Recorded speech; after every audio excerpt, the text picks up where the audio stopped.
The space station called Orium 7 floated in the darkness between stars. It was old and very large. Ships came here from all corners of the galaxy to get fixed. The station had hundreds of levels. The upper levels were clean and bright. The lower levels were dark and full of machines. Different species walked through its halls every day. Some had scales, some had fur, some looked like nothing humans had ever seen before. But the most important visitors were the Velori. The Velori looked like dragons from old Earth stories. They were tall and covered in beautiful scales. Their eyes glowed like fire. They had wings that could spread wide enough to block the sun. Every species in the galaxy respected them. Some even feared them. The Velori were ancient. They had traveled the stars when humans were still living in caves. On Orium 7, the Velori kept something very precious. In a special room on the upper levels, they had built a nursery. Inside this nursery were 7 eggs. But these were not normal eggs anymore. They had already hatched. 7 tiny dragon babies now lived in special heated pods. These babies were called hatchlings. Velori only had children once every 100 years. Each hatchling was more valuable than any treasure. The nursery was guarded day and night. Only Velori could enter. The temperature was kept perfect. Everything was controlled and safe. Keeper Tyera was in charge of the nursery. She was a Velori elder with deep green scales that shimmered like emeralds. She had watched over hatchlings for 3,000 years. Every morning she checked each pod. Every evening she sang ancient songs to help the babies sleep. She loved these 7 little ones as if they were her own children. On this particular morning, Tara walked into the nursery like always. The lights were soft and warm. The air smelled clean. Everything seemed normal. Then she looked at the first pod. It was empty. Tyra blinked. She moved to the second pod. Empty. The third pod. Empty. Her heart began to beat faster. She ran from pod to pod, her claws clicking on the floor. Every single pod was empty. All 7 hatchlings were gone. She stood in the middle of the room, frozen. This was impossible. The doors had not opened. The alarms had not sounded. The security cameras showed nothing strange. The hatchlings could not walk far on their own. They could not survive without heat. They should not have been able to leave. But they were gone. Tara let out a scream that echoed through the upper levels. Other Velori came running. When they saw the empty pods, they too began to panic. Some wept. Some roared in anger. The news spread through the station like fire. The hatchlings had disappeared. Commander Yuna was in her office when she heard the alarm. She was a human woman with short black hair and calm eyes. She had run this station for 5 years. She had dealt with pirates, broken engines, and angry aliens, but she had never dealt with anything like this. Her door burst open. A Velori elder named Biol stormed in. He was the oldest Velori on the station. His scales were silver with age, and his eyes burned with fury. "Your station has failed us," Biol growled. "Our children are gone. Someone has taken them." Yuna stood up slowly. "Elder Biol, I just heard. I am putting the station on full lockdown. No ships will leave. We will search every room." "Search?" Biol slammed his clawed hand on her desk. "Our hatchlings cannot survive outside their pods for long.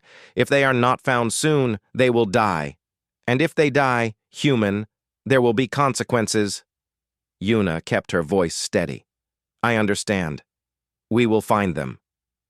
Biol leaned close. His breath was hot. "You have 3 lunar cycles. If our hatchlings are not returned safe, we will consider this an act of war, against your station, against your species, against all who harbor here." He turned and left. The door slammed behind him. Yuna sat down heavily. Her hands were shaking. War with the Velori would be a disaster. No species had ever won against them. And if they blamed humanity, it would not just be this station that suffered. It would be Earth. It would be every human colony in the galaxy. She pressed a button on her desk. Tejo, get your security teams ready. I want every level searched. Every room, every vent, every storage container. Find those hatchlings." A voice crackled back. "Yes, Commander, we are on it." The search began immediately. Security officers spread through the station. They checked the upper levels first, then the middle levels. They opened every door. They scanned every corner. But they found nothing. The Valori searched too. They used old magic, rituals passed down through generations. Keeper Terra led a scrying ceremony. She burned sacred herbs and spoke ancient words. The magic was supposed to show where the hatchlings were. The results confused everyone. "They are alive," Terra whispered. "They are warm. They are content." "Where?" Biol demanded. Tyra shook her head slowly. "The magic points to the lower levels, the mechanical bays." Biol frowned. "That is impossible. Nothing lives down there. It is cold. It is dirty. It is full of machines and oil. Our hatchlings would freeze." "I only say what the magic shows," Terra replied. The lower mechanical bays were the oldest part of the station. The floors were metal grates. The walls were covered in pipes and wires. The air smelled like grease and rust. Very few people worked down there. It was considered the worst job on the station. Only one human had his home in the lower levels. His name was Minho. He was the chief mechanic. He had worked on the station for 10 years. He fixed engines. He repaired broken parts. He kept the old machines running when everyone else had given up on them. Minho lived alone. He did not talk much. He did not have many friends. Most people on the station did not even know his name. He was just the quiet man who worked in the dark, covered in grease, keeping everything running. That night, while the station panicked above him, Minho sat in his small workshop. The lights were dim. Tools hung on the walls. Old engine parts were stacked in corners. It was not a pretty place, but it was his home. He was eating a simple meal when he heard a sound. A small chirp. Minho stopped chewing. He listened. The sound came again. It was soft and high like a baby bird. He looked down at his chest. Something moved under his jacket. A tiny head poked out. It had scales the color of sunset. Its eyes were like little golden flames. It chirped again and nuzzled against his shirt. Minho smiled softly and gently patted the tiny creature. "Hungry again?" he whispered. "Okay, I will get you something." He did not know that the entire station was looking for what he held. He did not know that wars were being threatened. He only knew that 3 weeks ago, he had found a cold, scared little creature stuck in a vent, and he had kept it warm. In the darkness of the lower levels, more small shapes moved through the vents. They followed a scent. They followed a feeling. They followed something warm and safe that called to them, something human. 3 days passed. The search continued. Every room on the upper and middle levels had been checked twice. Security Officer Taiho had not slept properly since the hatchlings disappeared. He was a young man with tired eyes and a serious face. He took his job very seriously.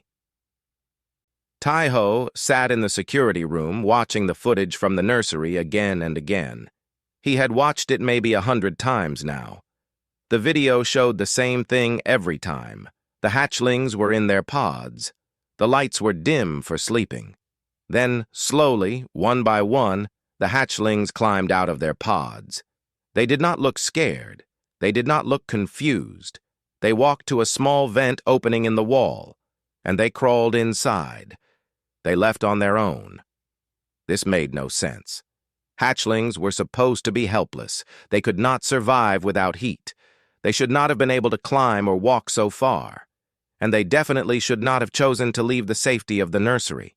Taiho rubbed his eyes. "Why would they leave?" he muttered to himself. He had asked the Valori this question. Keeper Tyra had no answer. Elder Biol had only grown angrier. "Hatchlings do not choose," Biol had said. "They follow heat. They follow the feeling of their own kind. Something must have tricked them. Something must have lured them away. But what? And how? The Valori suspected everyone. They looked at the other alien species on the station with distrust. They questioned workers. They searched ships. But they found nothing suspicious. Biol, especially, did not trust the humans. "Your kind is strange," he told Commander Yuna during one meeting. "You do not have scales. You do not have fire in your blood. You are cold. Perhaps one of your people found a way to steal our young." Yuna kept her calm. "Elder Biol, no human on this station would do such a thing. We have nothing to gain and everything to lose." "Then explain what happened," Biol demanded. Yuna could not explain. No one could. Meanwhile, in the engineering department, a woman named Hana was getting worried. Not about the hatchlings. She did not know much about Valori or their babies. She was worried about her friend. Hana was an engineer. She had dark hair tied back in a messy ponytail and grease stains on her uniform. She was smart and quick with words. She did not have patience for stupid people or slow machines. But she was kind to those she cared about, and she cared about Minho. They had worked together for 6 years. Minho was quiet. He did not like crowds or parties. He ate lunch alone and spent his free time in his workshop. Most people thought he was strange or unfriendly. But Hana knew better. She knew he was just shy. She knew he had a good heart. She knew he was the best mechanic on the station, even if no one gave him credit. Lately, something was different. Minho was acting strange. He had started skipping meals in the cafeteria. He left his shifts early, which he never did before. He avoided talking to people, even more than usual. When Hana tried to send him messages, he gave short answers or did not reply at all. On the 4th day of the search, Hana decided to visit him. She took the lift down to the lower levels. The air got colder as she descended. The lights got dimmer. By the time she reached Minho's level, she could see her breath in the air. This part of the station was not meant for living. It was meant for machines. She walked through narrow hallways filled with pipes and cables. Her footsteps echoed on the metal floor. Finally, she reached Minho's door. She knocked. "Minho, it is Hana. Are you there?" No answer. She knocked again. "Minho, I am worried about you. You have not been yourself. Please open the door." Still no answer. But she heard something, a soft sound from inside. It was like a chirp, then another chirp, then several chirps together, like a little chorus. Hana frowned. "Minho? What is that noise?" "Nothing." His voice came through the door. It sounded nervous. "I am fine. You should go back up." "I am not leaving until you open this door." There was a long pause. Then, slowly, the door slid open just a crack. Minho's face appeared. He looked tired. His hair was messy. There was something on his shoulder, but he was trying to hide it. "Hana, please. This is not a good time." "What are you hiding?" She pushed the door open wider before he could stop her. What she saw made her freeze. Minho's small room was warm, much warmer than it should be. He had set up heat lamps and covered the vents with cloth. On his bed, on his desk, on every flat surface, there were small dragon-like creatures. They were tiny, each one the size of a cat. Their scales shimmered in different colors. Their little eyes glowed softly, and they were all looking at her. One of them sat on Minho's shoulder. Another was wrapped around his arm. A third was peeking out from inside his jacket. 7. There were 7 of them. Hana's mouth fell open. "Minho, are those the Valori hatchlings?" Minho looked down at the floor. He did not answer. "The entire station is looking for them." Hana stepped inside and closed the door quickly. "The Valori are threatening war. How? Why? What did you do?" "I did not steal them," Minho said quietly. "They came to me." "What do you mean they came to you?" Minho sat down on his bed.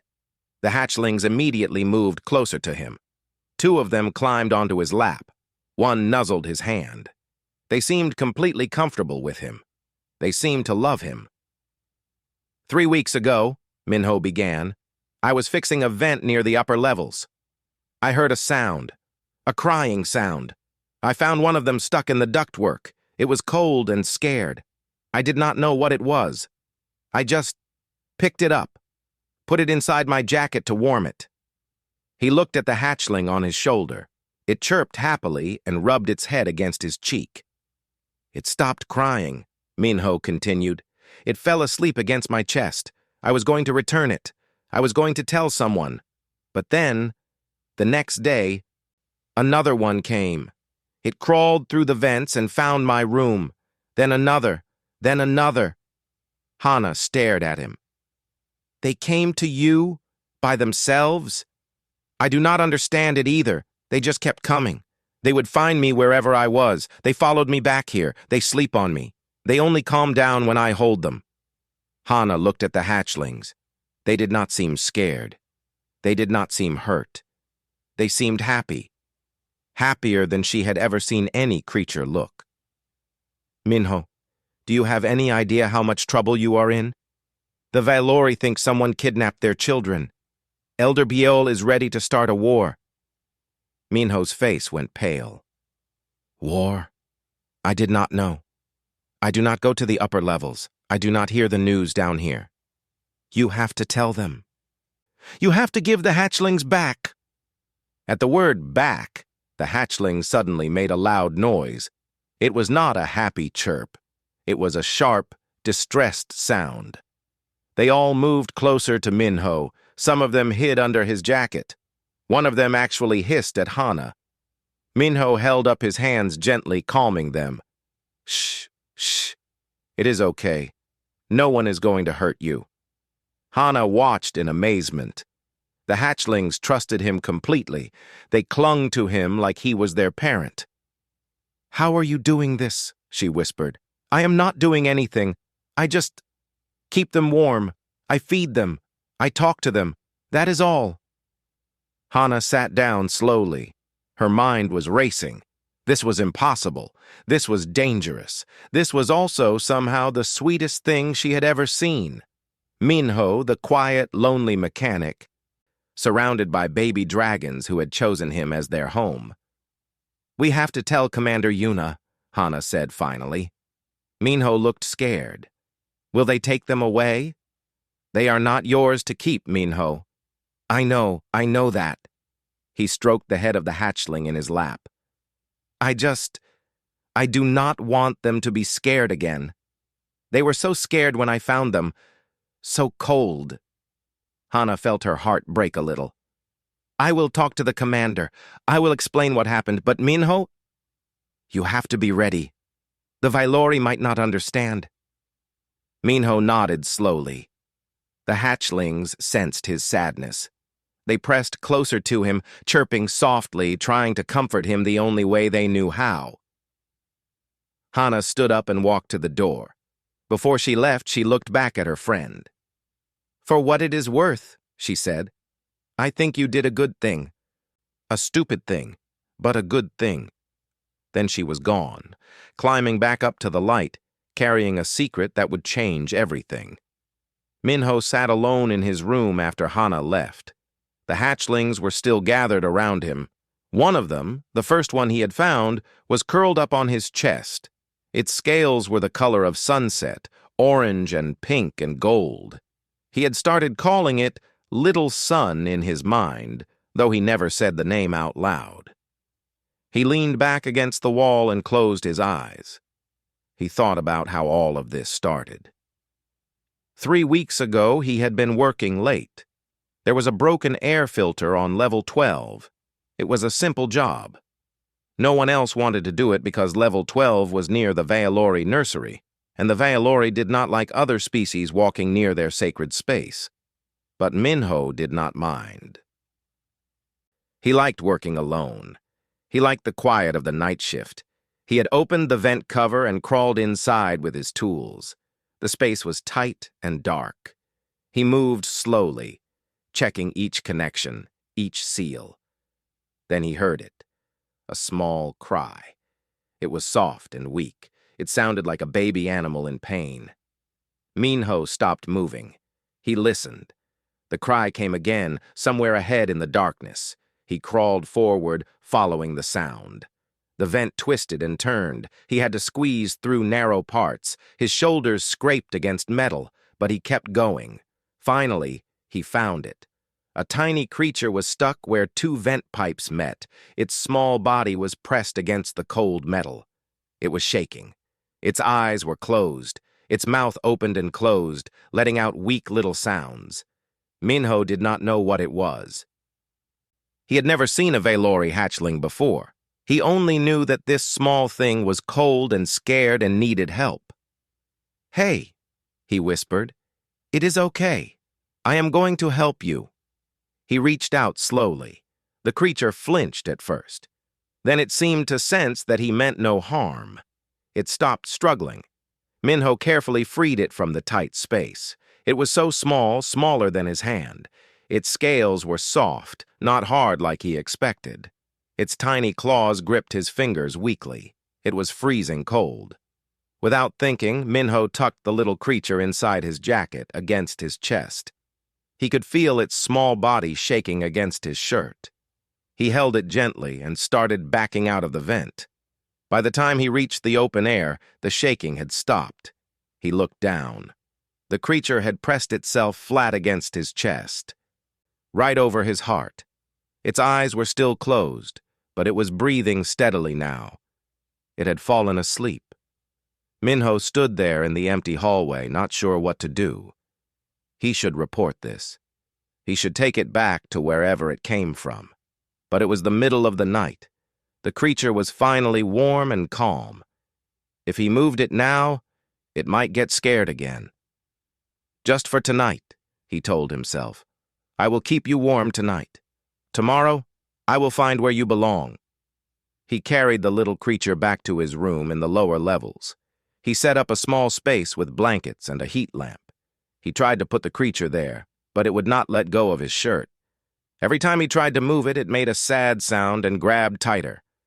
So Minho slept sitting up that night with the tiny creature on his chest. When morning came, the creature was still there. It had woken up and was looking at him with curious golden eyes.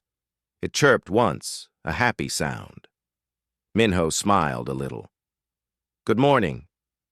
He got some nutrient paste from his supplies, the kind used for baby animals on transport ships. He was not sure if it was right, but the creature ate it eagerly. It seemed to get stronger after eating. Minho went to work that day with the creature hidden in his jacket pocket. He could not leave it alone. What if it got cold again? What if it was scared? He planned to ask around about it, maybe find out what it was and where it came from, but he never got the chance. That evening, when he returned to his room, there was another one. A second tiny creature was waiting by his door. It had blue scales, like the deep ocean. It looked up at him and chirped. The creature in his pocket chirped back.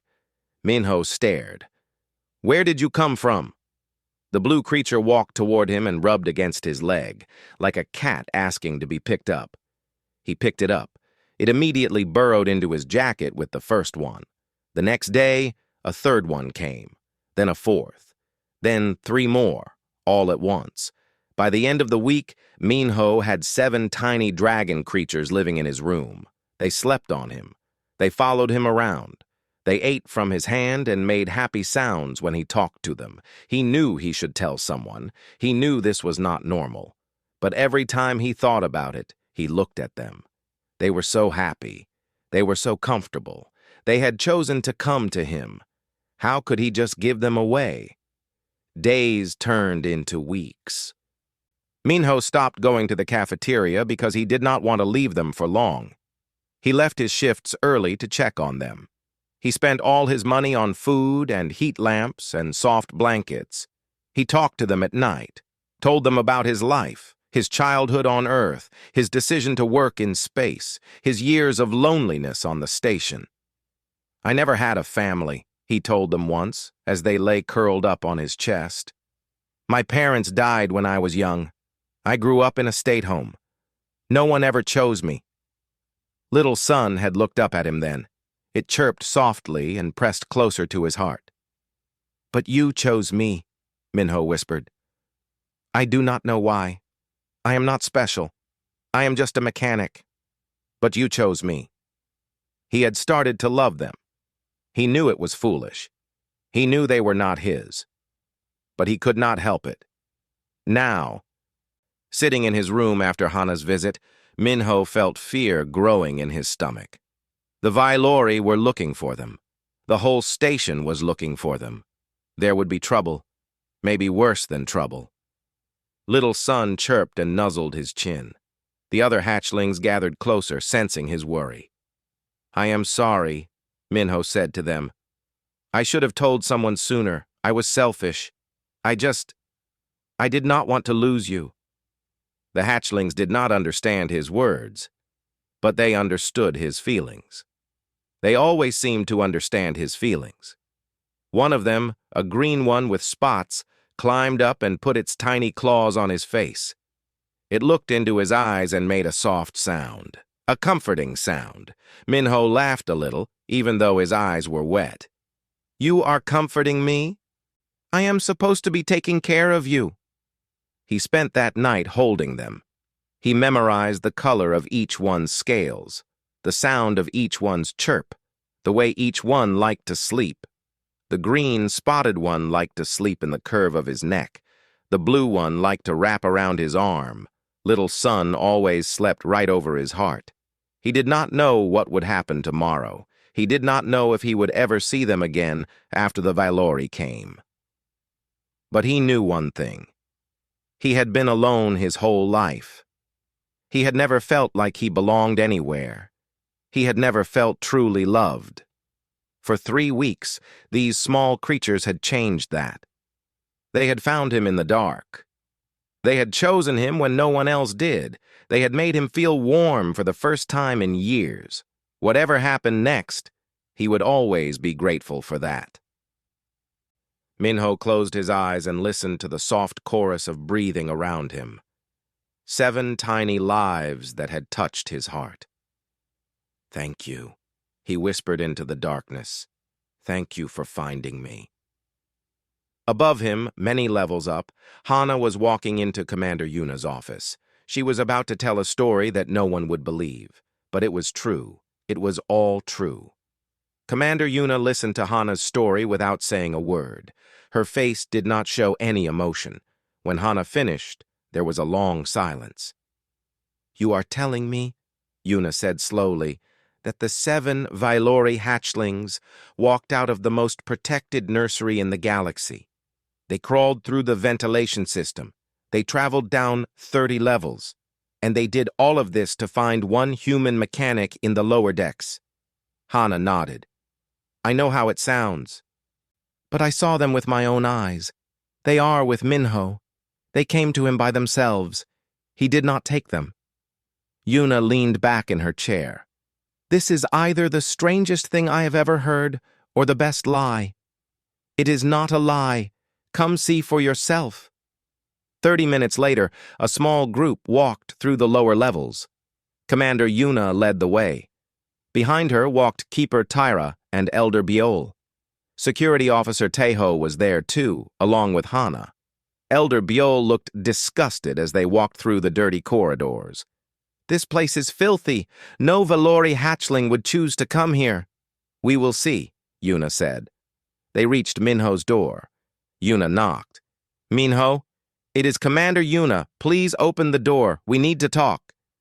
There was a pause. Then the door slid open. Minho stood there looking terrified. His eyes went to Elder Biol, and he seemed to shrink back. "May we come in?" Yuna asked. Minho stepped aside. The group entered his small room. Keeper Tara gasped. Elder Biol's eyes went wide. The 7 hatchlings were there. 1 was on Minho's shoulder. 2 were peeking out from his jacket. The others were on the bed, but they immediately moved toward Minho when the strangers entered. They gathered around his legs, behind his back, anywhere they could hide while still touching him. "My children," Tyra whispered. She stepped forward, her arms open. Come to me, little ones. Come to your keeper. The hatchlings did not move toward her. Instead, they pressed closer to Minho. One of them actually hissed at Tyara. Tyara froze. In 3,000 years of caring for hatchlings, none had ever hissed at her. "What dark magic is this?" Biol growled. He turned to Minho with fury in his eyes. "What have you done to them? What spell have you put on our children?" Minho shook his head quickly. "I did not do anything. I do not know any magic. I am just a mechanic." "Lies!" Biol stepped closer. The hatchlings cried out and clung tighter to Minho. "They are sacred children of the Velori. They would never choose a human over their own kind." "Elder Biol, please calm down," Yuna said firmly. "Let us understand what is happening before we make accusations." Biol turned on her. "Understand? There is nothing to understand. This human has stolen our hatchlings and twisted their minds. He must be punished." Minho looked at the hatchling on his shoulder. It was Little Sun, shaking with fear. He spoke softly to it. "Shh. It is okay. No one will hurt you, I promise." At the sound of his voice, all 7 hatchlings calmed a little. Their cries became soft chirps. They relaxed against him. Tara watched this with wide eyes.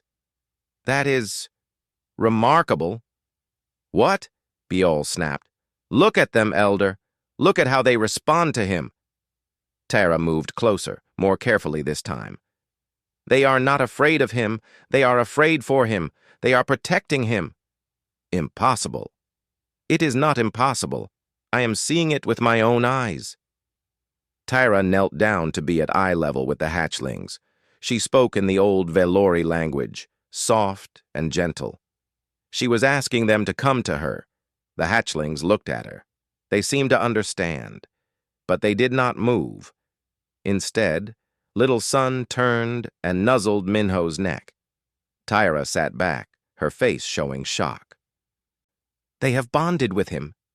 "That cannot be," Biol said. "Bonding only happens with Velori. Hatchlings bond with their keepers, their parents, their own kind. They do not bond with other species." "And yet they have." Tara stood up slowly. "I have never seen anything like this. But the bond is clear. They have chosen him as their protector." Minho did not understand everything they were saying, but he understood enough. "I did not ask them to choose me. I just found one of them in a vent. It was cold and scared. I kept it warm. Then the others came. I do not know why.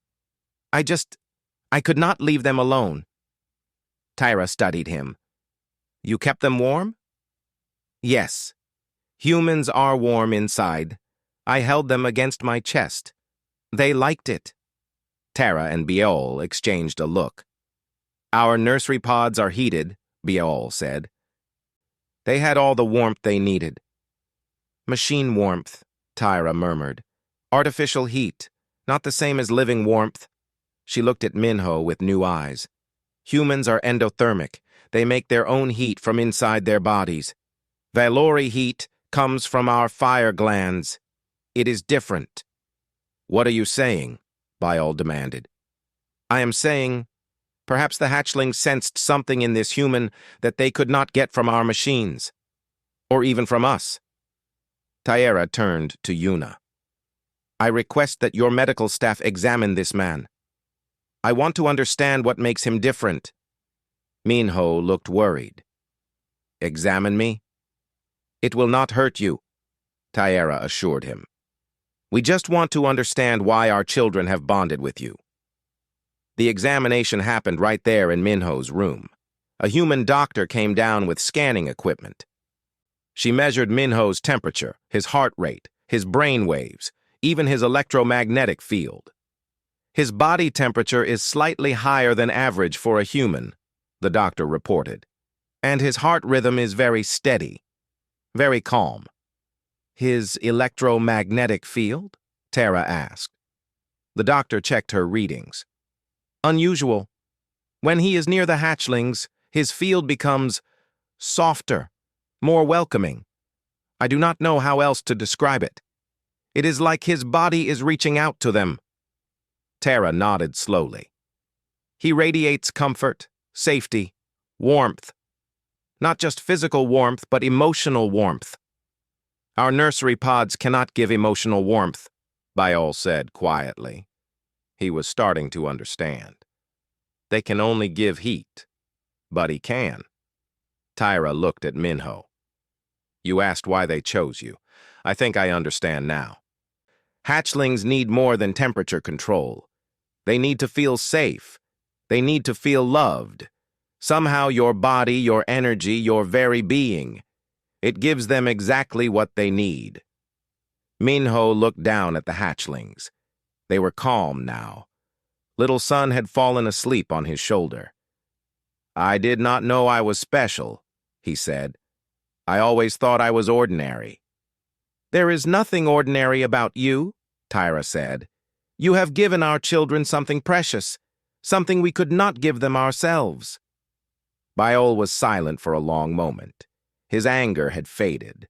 Now he just looked tired and confused. What do we do now? He asked. The hatchlings cannot stay here. This place is not suitable for raising Valori young, but if we take them away by force... They will fight, Tara finished. They will scream. The separation could harm them. The room was quiet. Everyone was thinking about the impossible situation. Then Minho spoke, his voice small and scared. I do not want to cause trouble. I did not mean for any of this to happen. If you need to take them back, I will understand. He tried to move away from the hatchlings, but they would not let him. They clung to him, crying softly. One of them, the blue one, grabbed his finger and would not let go. Minho's eyes filled with tears. Please, please do not cry. You have to go back to your people. They can take care of you better than I can. But the hatchlings would not listen. They cried louder. Their sounds were painful to hear. Even Biol winced. Tyra watched this and made a decision. He cannot be separated from them, she said. Not fully, not suddenly. The bond is too strong. Then what do you suggest? Yuna asked. Tyra looked at Minho with something like respect. We bring him with them. The news of Minho and the hatchlings spread quickly. First through the station, then through the Valori communication networks. Within 2 days, someone very important decided to visit. Matriarch Sayora was the supreme leader of the Valori. She had lived for 50,000 years. She had seen empires rise and fall. She had watched species evolve and disappear. She ruled over all Valori with wisdom and power that no one questioned. When her ship arrived at Aurium 7, everyone was nervous. Commander Yuna met her at the docking bay. The matriarch was enormous, 3 times the size of Elder Biol. Her scales were pure white, like snow. Her eyes were gold, and they seemed to see everything at once. Take me to him, the matriarch said. Her voice was deep and ancient. They walked through the station together. Valori guards followed. Station workers stopped and stared. No one had expected the matriarch herself to come. They reached the nursery, which had been moved temporarily to a larger room on the middle levels. Minho was inside with the hatchlings. A Valori healer and a human scientist named Jisoo were also there, studying the bond between Minho and the little ones. When the door opened and the matriarch entered, everyone bowed. Even the hatchlings seemed to sense her importance. They stopped playing and looked up, but they did not go to her. They stayed near Minho. The matriarch walked slowly around the room. She looked at the heat lamps, the soft blankets, the feeding bowls. She looked at how the hatchlings sat on Minho, how they touched him, how they watched him. Finally, she stopped in front of Minho. He was sitting on the floor. Little Sun was on his shoulder. 2 hatchlings were in his lap. The others were pressed against his back and sides. Minho tried to stand and bow, but the hatchlings would not let him move. Please stay seated, the matriarch said. I can see that moving is difficult for you right now. Minho nodded nervously. I am sorry. They do not like when I move too suddenly. The matriarch lowered her great body to the floor, sitting across from him. Her eyes studied him closely. "Tell me your story, human. Tell me how this happened." So Minho told her. He told her about finding little Sun in the vent, about keeping it warm, about the others coming, one by one. He told her about his lonely life, about never having a family, about how the hatchlings made him feel, for the first time, like he belonged somewhere. The matriarch listened without interrupting. When he finished, she was quiet for a long moment. "Do you know what you have done?" she asked finally. Minho shook his head. "I only did what felt right." "You have created something that has never happened before. In 50,000 years, no non-Valori has ever bonded with our young. We believed it was impossible. Our hatchlings need heat from fire blood. They need the presence of their own kind. That is what we always taught." She leaned closer. "But you have proven us wrong. You, a human with no fire in your blood, no scales on your skin, no wings on your back. You have given our children something we could not." "I do not understand," Minho said. "What did I give them?" Advisor Jasoo stepped forward. She had been studying the situation for days. "May I explain, matriarch?" The matriarch nodded. Jasoo looked at Minho. "Humans are different from most species in the galaxy.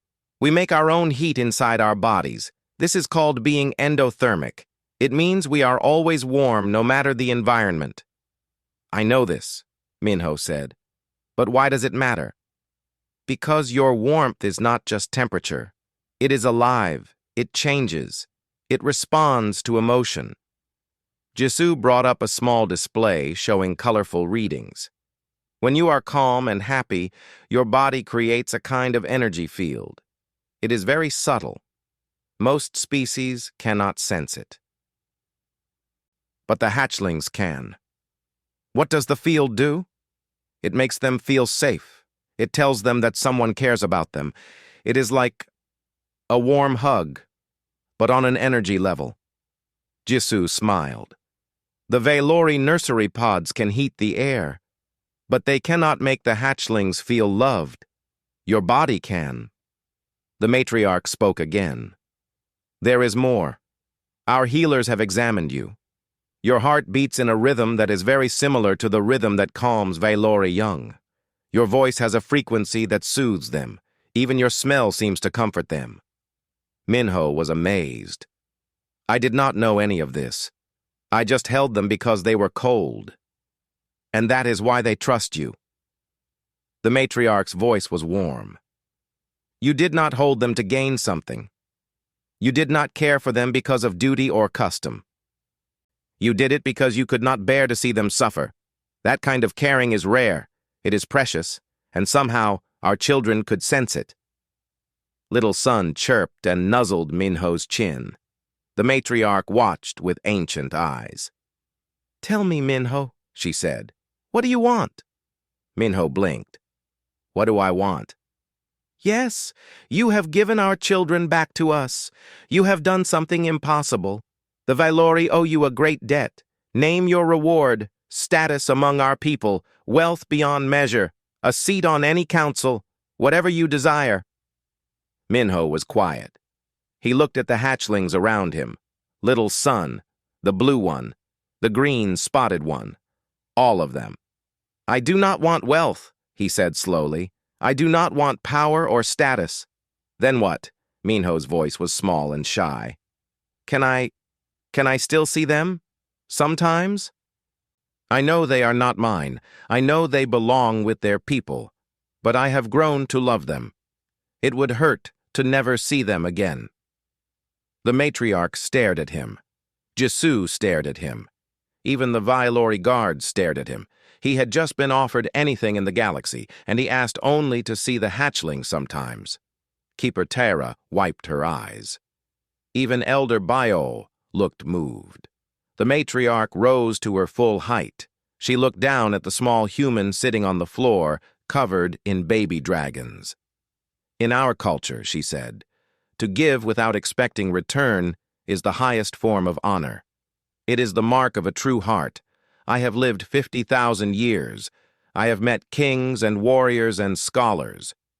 But I have rarely met anyone with a heart as pure as yours. She bent down and did something that shocked everyone in the room. She bowed her head to Minho. I will not just let you see them sometimes, she said.